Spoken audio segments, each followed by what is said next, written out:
students, welcome to SKU Digital Classes. I'm Nivedita Alexander from Department of English, and today we are going to take one more very important topic from parts of speech, which is verbs. Now, let's understand the definition of verb exactly. What is a verb? Any kind of an action, state of mind. When I say state of mind, even if I'm thinking, I'm doing something, I'm doing some action. So any kind of an action is called a verb. Now if we go to the specific definition about it, it'll be a verb is a word that denotes an action, as I told you. Second thing, a possession. Whose thing is this? This thing is Harish's thing. This thing is my thing. This thing is his thing. This is your thing. So these kind of words which show the ownership. State of being. Once upon a time. So when I say once upon a time, what I am doing, I'm thinking. So I'm in the state of thinking mind. So state of being, and can also act as a noun and an adjective. Now you all know what the noun is. It can also act as a noun. It can also act as a pronoun. Adjective, what is an adjective? It shows the quality or the characteristic of something, like which is giving some more information about the noun or a pronoun. For example, in the group of car, if you want to denote one particular car, you say that blue car. So this blue word, which is giving more information about a car, that is called, and these kind of words are called adjectives. So verbs can act as nouns and pronouns as well. Okay. Now a verb is an integral part of a sentence. One moment. So a verb is an integral part, means without a verb no sentence can be completed. You cannot make any sentence for a verb. I have always been telling you about what type of what is the structure, basic structure of a sentence. The most basic structure of a sentence is subject, which could be a noun or a pronoun, is verb, which generally is main verb in the absence of auxiliary verb, which we are going to study in the further slides, and then it's an object. So these subjects and objects can be nouns or pronouns, anything. Now, what it is saying, this is a basic structure of a sentence. Another structure a little more complicated, subject plus auxiliary verb, which is also called a helping verb, plus verb, which is generally a main verb, okay? Which is generally a main verb plus object. So this is the two simplest most structures of the sentences, and in any sentence you see, verb is very important, even if there is an absence of an object. Okay, absence of an object can make a sense in a sentence, but absence of a verb cannot make any sentence, you know. So it is an integral part of a sentence that there may be sentences without a subject, without an object. Like for example, if I say swimming is a good exercise, where is a noun or a pronoun? Where is a subject? Swimming itself is an action, so it is a verb. So absence of subject, example, swimming is a good exercise.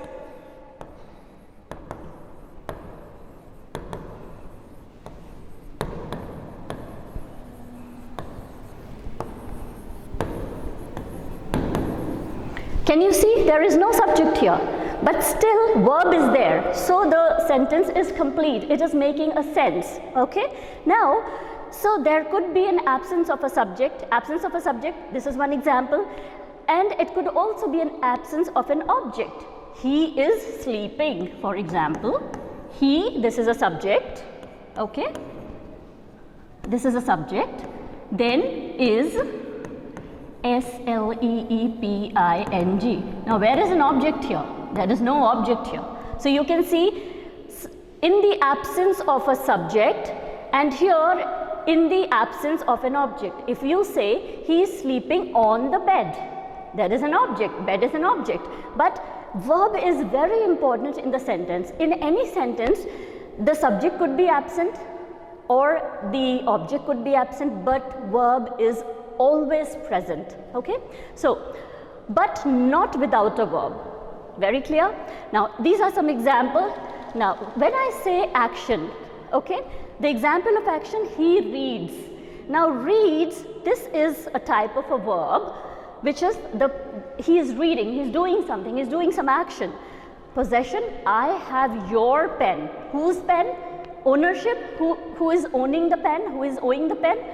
Your pen. So, I have your pen. So, this is the example of verb which is showing the possession. Example of verb which shows the state of mind. Once upon a time there was a king. So, state of mind is thinking, you are imagining something. So, that is also a verb. Okay. Coming on to when it acts as a noun. Now, see here. Subject is generally a noun or a pronoun. Walking. Walking actually is a verb, but here it is taking the place of a subject. So, it becomes a noun here. Okay. Is a good exercise. Noun as a subject or noun, subject as a noun. Can say in any direction. Then adjective, there are trains, a moving train. Okay. So, the word moving is giving more information about the train. The burning train. The word burning is giving more information about the train. So, this is the basic definition of the verb. Now, we are going to study the forms of verb. Okay. Majorly, these are the forms of verb. This is a root form, base form or main verb. There is one more thing which we can say is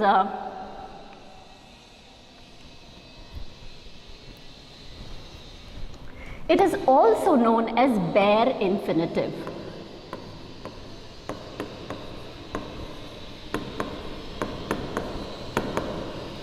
So, you can say it a main verb, you can say it a base verb, or you can say it a bare infinitive.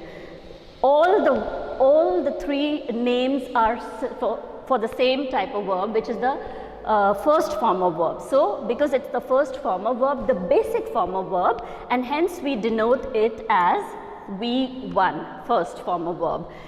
Drinking, sorry, drink, you are drink, eat, learned, issue, kick, keep. Okay. Now, generally what happens when any verb is converted into the past tense, most of the time in major of the verbs, you add ed or d or t at the end of the verb and it goes to the past. Okay. When the verb goes to the past, that becomes the past form of verb, and it is also called the V2 form of the verb. Okay.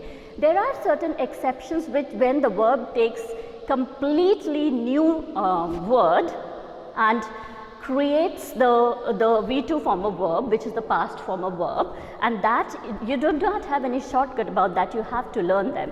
Okay. Like for example, I am taking those exceptions where it is taking completely new word. Okay. Drink becomes drank, so this will be the V2 form. Past past participle is the V3 form, here it become drunk. Okay. Generally, if you see the verbs issue, issued, issued, mostly past and past participle form of verb in the major of the actions or major of the verb are similar, but these are the exceptions which I have written here. There are more exceptions which we can study later on. Now, drinking. Now, what is the present participle? Present participle form, these are the three participle forms of verb. Okay.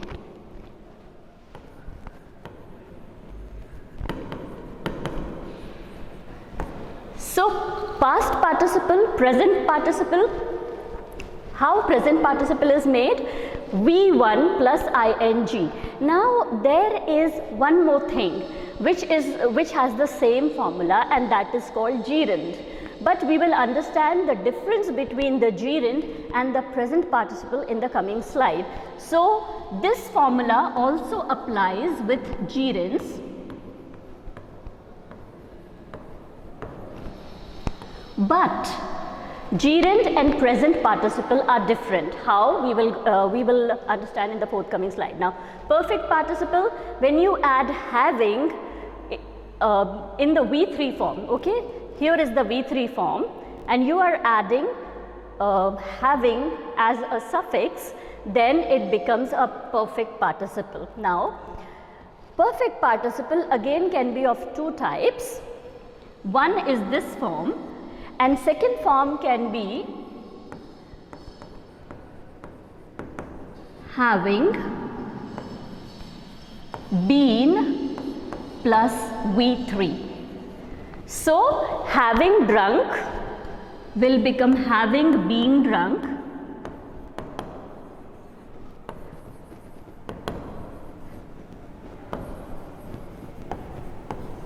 Okay, having eaten will become having been eating. Having learnt will become having been learnt. Okay, so this is how the forms of verb works. So root form, past form, which is V1, past form V2, past participle form, which is V3, then present participle is the root form plus ing, and perfect participle again divided into two, having plus V3 and having been plus V3. We will study it further in the forthcoming slides. Okay. Now, types of verb. There is a difference in forms of verb and types of verb. Here, these verbs are divided basically into three types. So, the very most major type will be on the basis of requirement. It is transitive verb. On the basis of structural role, it is main verb, causative verb, auxiliary verb. Now, auxiliary verb are of two main types, primary auxiliary and modal auxiliary. Then on the basis of its use, how it is being used in the sentence, it is a finite verb and a non-finite verb. Now, non-finite verb are more complicated to understand, and they are of two types again, infinitive and participles. Participles, you already understand three forms of verbs, so all the participles, all the three forms of participle forms of verbs which we have studied there, they come under the non-finite participle verbs, while infinitive verbs are of two types, bare infinitive. Now, when I say bare infinitive, so it is of two types, bare infinitive and to infinitive. Now, as I already told you, what is bare infinitive? The root form of verb is called the bare infinitive, which is also the base form of verb or the main verb. Okay.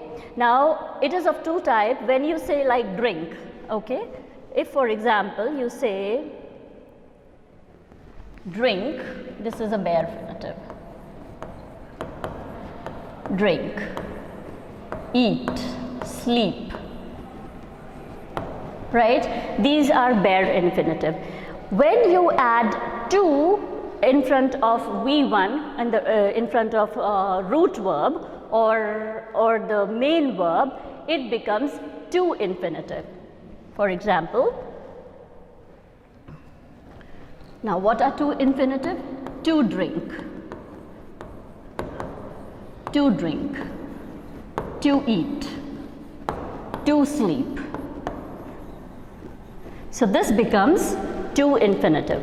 Coming on to gerunds, gerund again is the same thing as of present participle, but there is a difference in gerund and present participle. We are going to understand it in the forthcoming slide. Participles, again three types of participle: present participle, past participle, and perfect participles. Perfect participles again of two types. Perfect participle again of two types. One is this type and one is having. So write D, having been plus V3. Okay. So there are of two types. One by one we are going to take these transitive verbs and intransitive verbs. Okay. Now, on the basis of its, on the basis of its requirement, how it is required, clear? So this type of verb which does not require the object, the best example, intransitive verb do not require the object. For example, if you see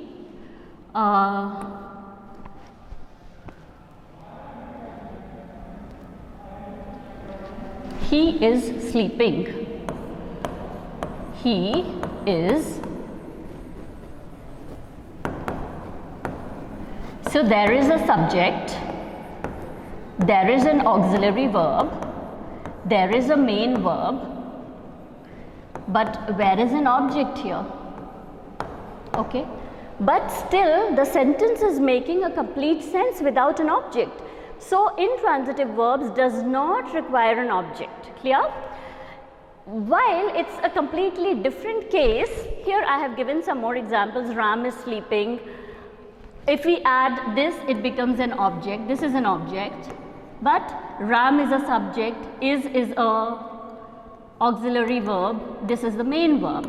So it is not requiring any object, it's making the sentence without an object itself is making a complete sense. When if you come to intransitive transitive verbs, it requires an object. If I say he took, he took, is this sentence making any sense? No. Took what? You still have a question. It is imposing a question. It is imposing more curiosity. What after? He took. This kind of, so he is a subject, took is a main verb. Took what? These kind of sentences, this kind of verb require an object to make any kind of a sense. If you say he took lunch, now there is an object, okay? Now there is an object and now the sentence is making sense. So this object is required, okay? If you say he made a what?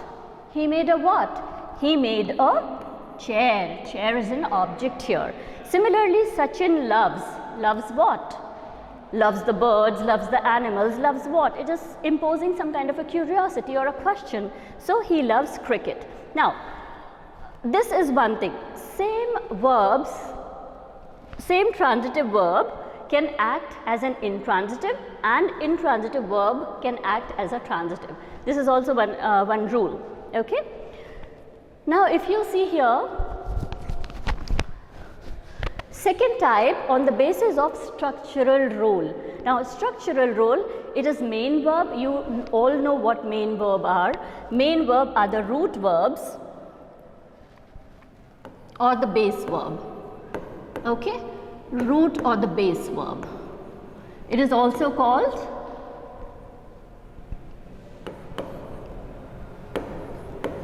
bare infinitive. Auxiliary verbs, they are of two types. Primary auxiliary, which is also called helping verb, which does not show any action, but it is required to explain when the action is taking place, how the action is taking place, and the tense and the time of the action, okay? Now, modal auxiliary, they are also called modals, just modals. They have a different functions. So very easy to understand what the primary auxiliaries are. 1, 2, 3, 4 sets. So if you see here, is and am are singular and they shows the present tense, okay? Are is plural and it again shows the present tense. Now, was, were, it shows the past tense, okay? It shows the past tense, while was is used for singular and were is used for plural. Clear? Similarly, if you see, has and have, these are present tense. These are present tense and had is a past tense. Clear? But has is for singular, have is for plural, and had is used for both singular and plural. Clear? Coming on to another set is do, does, did. Now, do and does are the present, okay? Do is for singular, does is for plural, while did, this is do is singular, okay? Does is plural, okay? These are present, while did is for past and it is for singular and plural both. Clear? Coming on to modal auxiliary, very easy. Just divide them into sets and it will be on the top of your head. Can, could, may, might, must. This is 3. Shall, should. So all the could, might, should are the past forms. Can, may, must are the present forms. Okay. Now shall, should, will, would, ought to and dare. Dare shows the courage. Used to shows the past action. There is one more thing. There is also need, which shows the necessity. We need to finish this work today. So this word need, it acts as a model in a sentence. Clear? Causative verb. Now what are the causative verbs? They do not understand the action, the main action, but they help in understanding the main verb or the main action. For example, she made me laugh. So this made, actually if you see,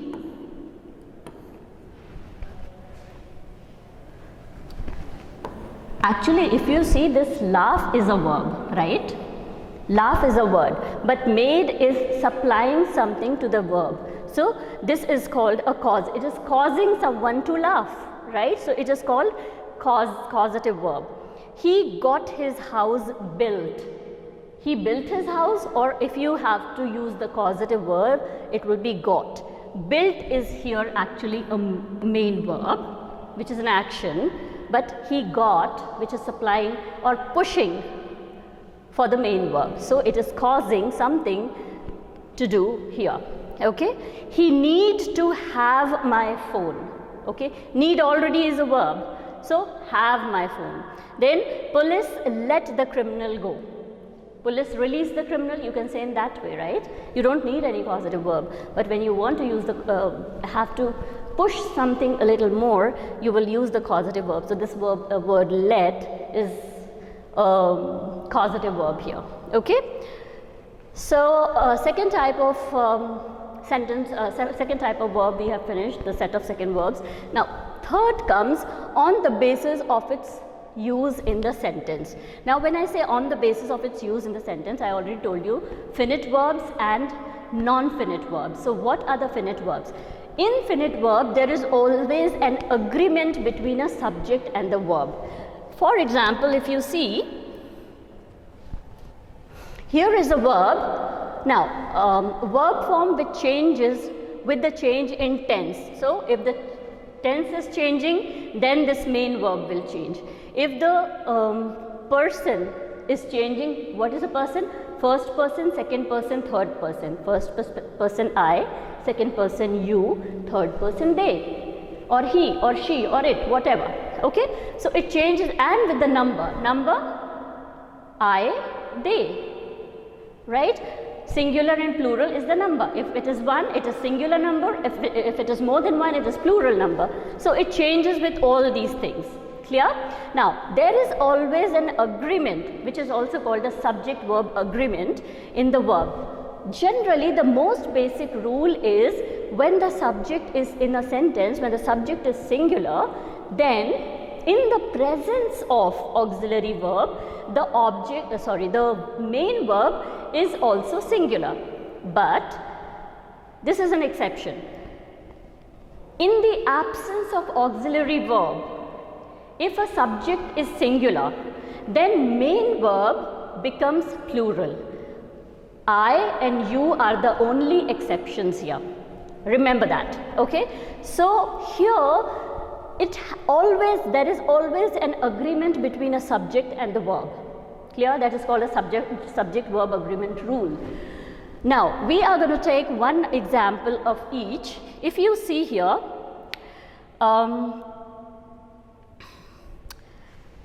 according to tense, how is the verb changing according to tense?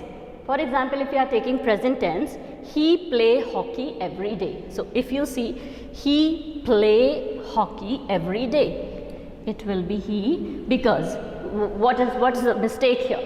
Absence of auxiliary verb. He is, there is no auxiliary verb, or he will, there is no auxiliary verb. So what you have to write is he plays hockey every day. Clear? Now this is the present tense. If you want to say the same sentence in the future tense, you will say he will play. So see here, here it is change, here it is plural because there is an absence of auxiliary verb. Here in the presence of auxiliary verb with singular subject, the verb becomes singular. Okay, he will play hockey every day. Now if you want to go in the past tense, which has already happened, then he played hockey. So it is changing, ed. It is going in the past tense every day. So this is how subject and verbs, the verb is changing according to the tense. This first rule. Second, we are going to see as a person. How? First person, second person, third person. How? I walk, I first person, walk a mile daily. Okay, as I told you, when it is singular, the number, the verb will always be singular. So I walk a mile daily. Okay, this is first person. Second person, he walks a mile daily. As I already told you, then I and you are the exception. It ideally should be I walks, but there is an absence of auxiliary verb. So it is an exception here. Okay, he walks a mile daily. So he is singular, obviously with singular, in the absence of auxiliary verb, see this verb becomes plural, s is added to it. Now if we say for the third person, they walk. For third person, it is again in the absence of auxiliary verb, the verb will not be plural. Okay, so they walk a mile daily, that will be third person. Coming on to the number of the subject, how the verb changes. Strawberry, one strawberry, right?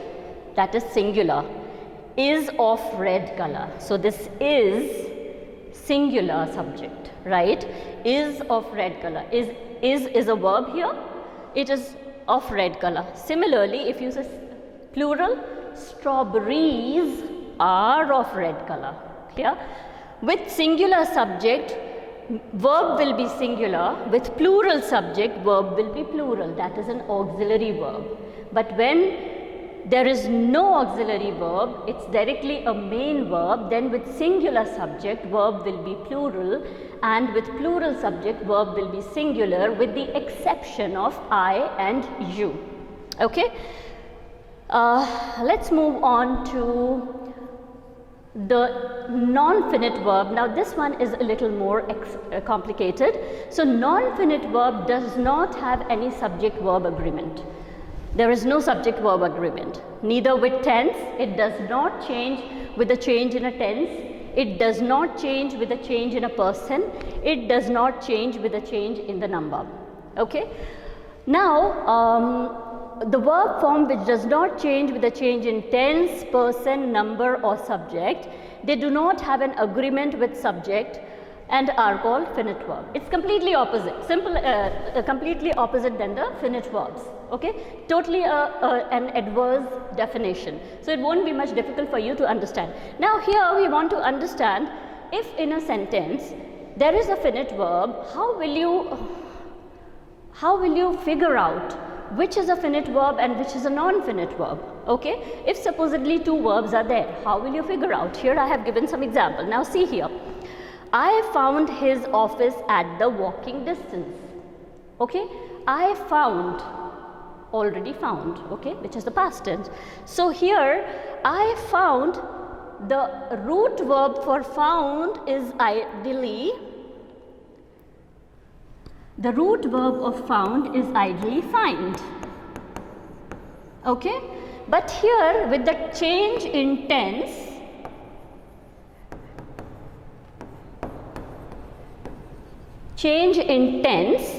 this find becomes found.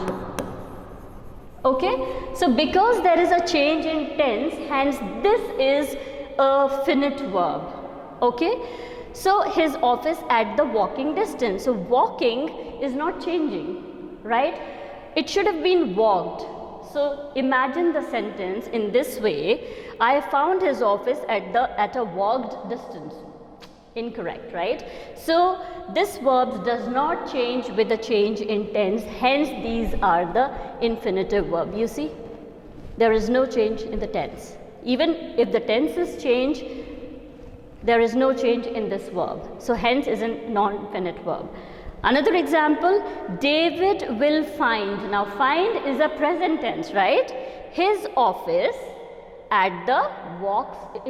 If you see find, so it should become, because this is present tense, this should also become present tense. Ideally it should be walk or walks. So imagine the sentence in this way, David will find his office at the walk distance. No, right? It doesn't make a proper rhythm. So here walking is not changing with the change in the tense or the number or the person, hence it is a non-finite verb. Clear? Now we are going to understand the types of non-finite verbs. So non-finite verb, the functions especially, non-finite verb functions as an adjective, as a noun, as an adverb, and they do not function as a verb in a sentence. Very important. They are not functioning as a verb, original verb or the root form. They are functioning as a noun, or you can say subject or an object. They are functioning as an adverb, and they are also functioning as an adjective quality, right? Blue car. So this blue word, which is specifying or giving more information about the car, is a blue car. So this blue word is an adjective here. So as an adjective, the girl is blonde. Blonde means the brown hair. The girl is blonde, but there must be many blonde girls. The dancing girl. So it is an adjective. Clear? How it serves as a noun? Now you all very well know the, again and again, as I have all the time repeated, the sentence is subject plus verb plus object, right? So subject can be a noun, right? Or a pronoun. Clear? So when the sentence is starting with the verb, okay, falling, cause injury. So here it is taking the place of a subject, and hence it is serving as a noun. Adverse, this can also be a noun or a pronoun. So if you see, Katie wanted to rise. Okay, so here it is taking the place of this. Rise is a verb, and verb is taking a place of an object. So it could be noun or a pronoun. So here it is serving as an object, hence it is working as a noun. How it is working as an adverb? Dennis went to Russia to visit. To visit, now see, to visit, this is also, if you see that, to infinitive.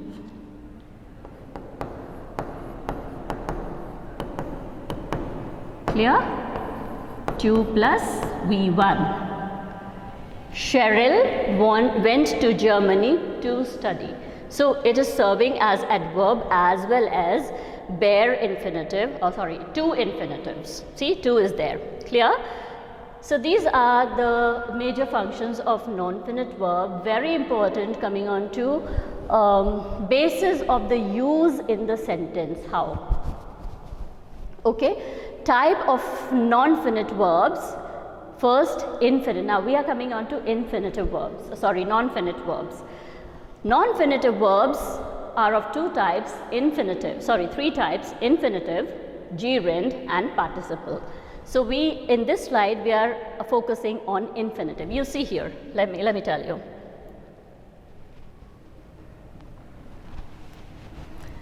If you see infinitive, gerunds and participles. Participles are further divided into present participle, past participle and perfect participle. Perfect participle is further divided into two, which is having plus V3 or having been plus V3. Yeah? Now, infinite, these are of two types. First is bare finitive. Bare finitive is the main form of verb: find, sleep, eat, drink, laugh. Okay, these are the bare finitive, which does not have anything before or after. root form of verbs, base form of verbs, these are called V1. Then if in a sentence any verb is used followed by an object, the object will take a bare finitive. If it is followed by an object, okay, the object will take a bare finitive. Bare finitive is also the first form of verb because it's a root verb, because it's a main verb, base form of verb, okay. Now, example here, the basic structure of a sentence is subject, verb plus object and verb first form. So, if you see, I made. Now, here, see one more thing, okay. Now, this made is also a causative verb, right? This made is also a causative verb, while the main verb is laugh, right? So, when object is followed by the main verb, again, when object is followed by the main verb, it is called the bare infinitive. Clear? Next, let him go. Now, there is no need of a subject. With a subject, without a subject. Anything, right? So, let is a word, but it's not showing the action, what, let what. So, him, go. Here, go is the main verb, which is the V1 form of verb. And what is this let? It is a causative verb. It's a causative verb. So, these are called bare finitive. Next type of infinitive is to infinitive. To infinitive, when you in front of the V1, which is the first form of verb, root form of verb, base form of verb, if you add to, then it becomes the to infinitive. To eat, to drink, to laugh, to smile, to play. So, these are the examples. Now, when to is placed before the root form of verb in a sentence, see, object, verb, object, and between object and V1, which is the root form of verb, you place to.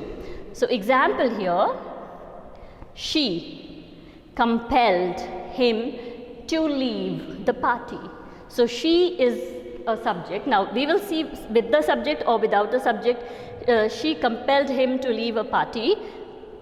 Him is an object, she is a subject. Compelling is a causative verb. Again, causative verb. This is a causative verb. And after the object, you have to place to before the main verb or the root form of verb. Similarly, Jim advised Jack to do or to do it at once. Do it. So, doing, this verb do is a main verb and this is a causative verb. Clear?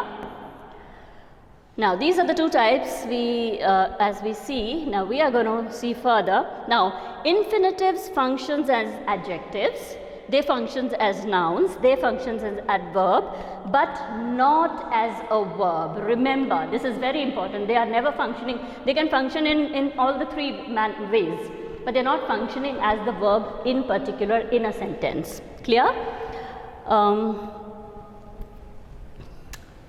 Let's see the next type, the type of non-finite verb.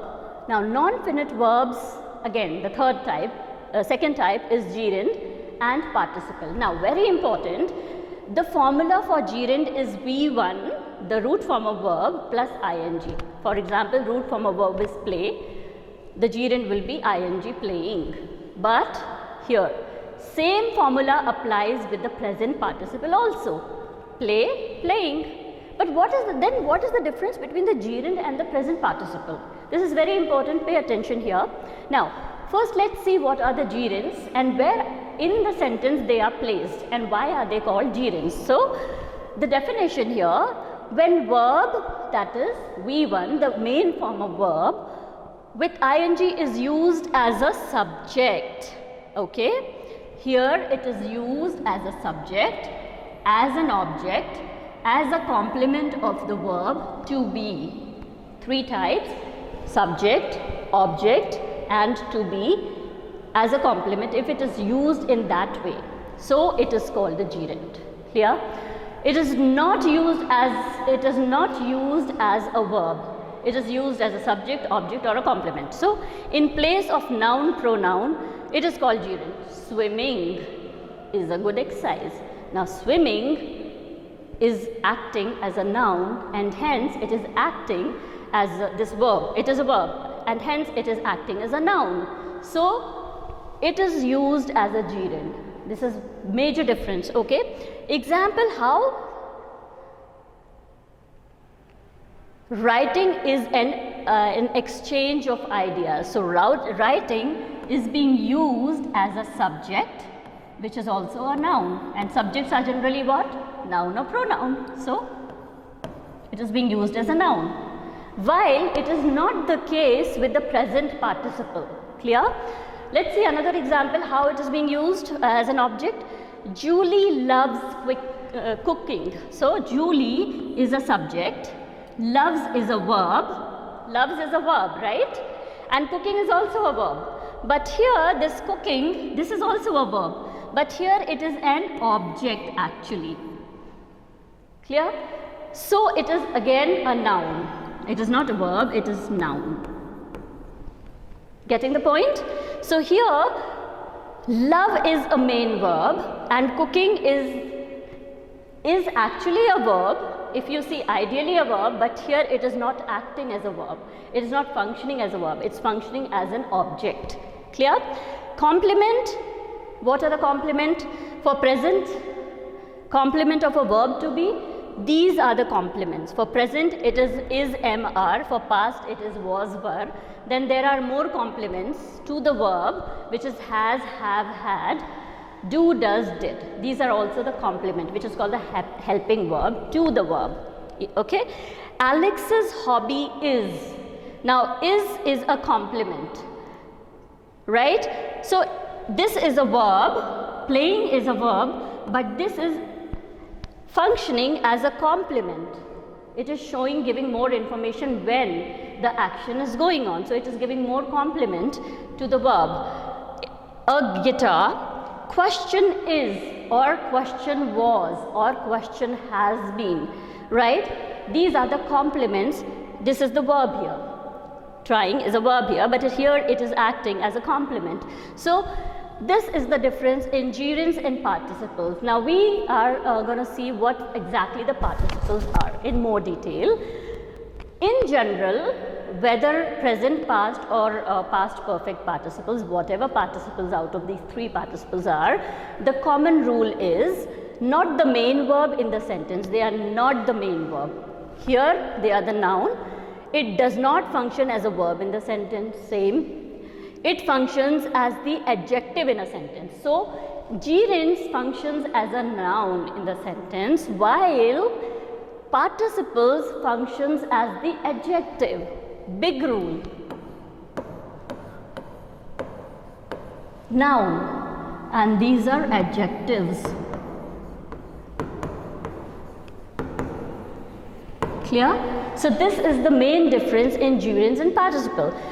Now, here this participle, if you see, when we use the verb, main verb, root form of verb with ing as a modifier to progressive verb, it functions as an adjective. It is called present participle. See, the formula for both is same, right? But here it is functioning as a noun and here it is functioning as an adjective. Clear?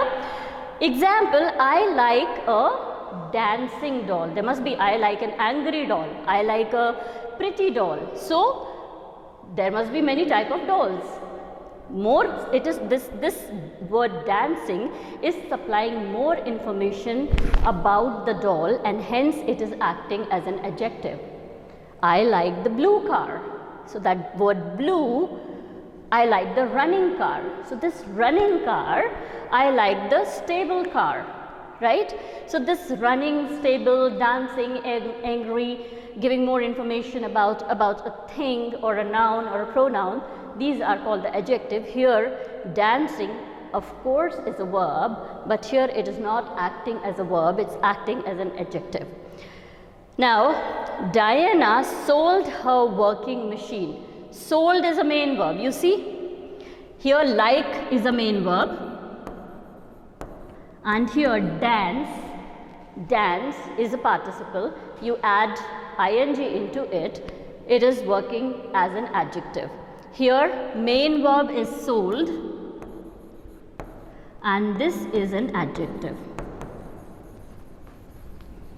Working machine, non-working machine, jammed machine, right? So these words which are giving more information about the machine and are the main verb plus ing are called present participles. So major difference between gerunds and this, despite of the same formula, gerunds are work as a noun, not a verb. Present participles work as an adjective, not a verb. Okay. Here we come on to probably the last slide here. On the basis of its use, so type of non-finite verb, participles. We have already studied the present participle. What are past participle? Past, it functions as an adjective. Again, past participle functions as an adjective, just like present participle, okay, and not as a verb, and is always the verb's third form. Past participle, third form of verb. For example, drink, drunk, drank. So drink is a first form of verb, drunk is a second form of verb, and drank is a third form of verb. Clear? So always the third form of verb. This is just an example. Now if you see past participle, the broken, break, here if you see break, first form, broke,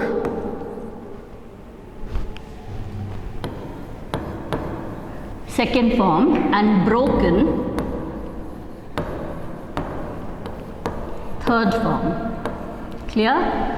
This is broke, O, second form. This is first form.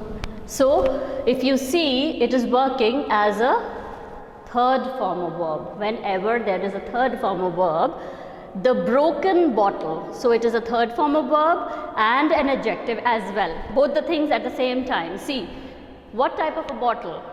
Unbroken bottle, long bottle, tall bottle, short bottle. We are talking about one bottle in particular, which is a broken bottle. So broken is not, even though broken is a verb, but here it is not working as a verb but as an adjective. The main verb will be cut. Can you see that? Cut is also verb. So the broken bottle, what type of a bottle? Broken bottle, giving more information about the bottle, hence adjective. At the same time, third form of verb. Cut my foot. The frozen, freeze, froze, frozen. Okay, frozen meals defrosted quickly. So frozen is again a past participle as well as working as an adjective, while the main verb is destroyed. Clear? So here past participle and present participle both works as an adjective and not as a main verb. Okay, perfect participle. Now these perfect participle again, as I told you, are two types. It means the completed action, perfect, complete, which is completely done, which is finished. Nothing more has to be done into it. So perfect participle. Okay, it indicates completed action and can be in active or passive form. Now all of you know what is active and what is passive. Active is present, passive is which is being narrated, which has already happened. So active and passive form. So here if you say having drunk, right, having drunk, so this is having is what? The formula of active form is having plus V3. So drunk is V3 and you are adding having. Having drunk, Jay started feeling giddy. Having finished, okay, this is V3, finished is V3 plus having. So this is an active form. How will you convert it into passive form? Between having and V3 you just have to add been. Okay, having been fooled. So been fooled is a main verb. Having is also a verb. but here it is working as an adjective. Having been beaten. So beaten is the, this is the V3 form of verb, and this is the V3 form of verb as well. He began to cry. Okay. So this is here we finished the verb, and hope you like the topic. Keep revising. It is a little complicated. Till then, you all have a good time. Bye bye.